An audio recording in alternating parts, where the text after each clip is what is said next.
Hey guys, welcome back to the Unity course. In today's video, we're going to be talking about random, randomization of number in video games. Right here, we need some kind of random number only for spawning the apple at some different places. We always spawn the apple at the same place at the beginning, that's fine.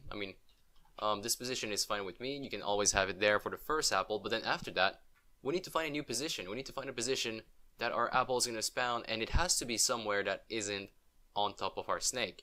Else we're not going to see it, and it's also not going to fit with the rules of snake. So we're going to be seeing two things today. We're going to see how to generate in a random number, which is the main topic, but we're also going to be seeing the while loop. Now the while loop is just like a for loop, but we don't have those extra statement, the first one and third one. We don't have the first statement and the third statement in the for loop. We only have the middle one, which checks for a condition. So let's have a look down here. Wherever we do eat the apple, then we have to spawn a new one. So create a new apple, which is this line here in our code. So here's what we're going to do. We're going to pick a random number in between the lowest x and the largest x we have. That's only like, on the x-axis. So we have a grid that is 10, so we pick a number in between 0 and 9. And here's how we do it. Let's do int x is going to equal to random. And now there's two types of random. You have the one that is from C#.net, and you also have the one that is from Unity Engine. For this case, let's use Unity Engine. They pretty much all work the same, so it doesn't really matter, but let's use the one from Unity Engine. So I'll do Unity Engine.random, and then we get a function called range, which is going to return you a random number in between two values you give it. So in our case, 0 is going to be the first value, the minimum value, and the maximum is going to be, we have our tiles, so let's do, what's the name of our tiles? I totally forgot. So we have our grid, that's our array, and then we do a get length at the index 0. So we get length of the first dimension in our array, which is, 0 to 10. So in this case, get length would return you 10.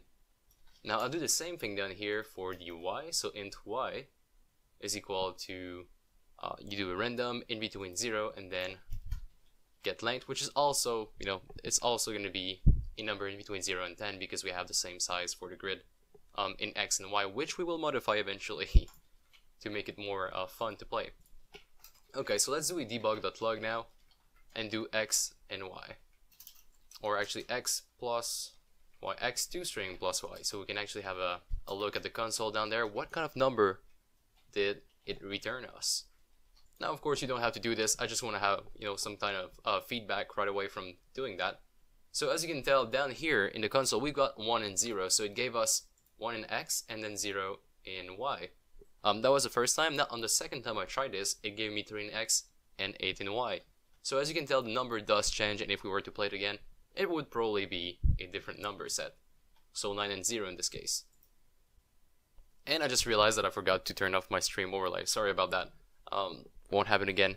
But basically, we've got a different number every time. That's definitely what we want. But now, what if that number actually points toward the tile where our snake is? We would not see it. Well, you know what? Even before we get to that point, let's actually spawn an apple wherever this is. So to spawn an apple, I'm going to be using the same code I've got here. So what we did is we set the tile to -1, which means this is now apple, and then we create a new prefab called apple prefab. We set the position, and we also change the gameObject.name. So let's grab all of that, go down to our code, and I'll just paste it here. Instead of doing 8 and 4, we'll do x and y. We are going to need another name for this gameObject because we already have one in the scope. So apple doesn't matter because it's gonna be deleted as soon as you exit this bracket here. But let's call it apple, and then we'll do apple.transformed position is equal to x and y, and then apple.name is equal to apple. Alright, so let's give this a try. Hopefully everything works like in the first try. And as you can tell, it did spawn an apple just next to it actually, so that was kind of weird, but still, that's part of the rules. And then we just keep on spawning stuff like that. And that is our problem right there. So it spawned an apple on top of our snake, which is something we definitely do not want to happen during a real game. So what we're going to be doing is, before we actually spawn an apple, we're going to be using a while statement to actually check is that apple we're trying to spawn on top of something else. And also we seem to have a bug here where there is just one part of the snake that just remains there. So 82 didn't get deleted properly, so we'll have to try and reproduce this, find out what the problem is, and eventually solve it. But let's go with our very first problem, which is the fact that it spawned an apple somewhere on top of our snake. And I think that is also because that is also the reason why we might have that bug that just happened where there was just this random tile floating.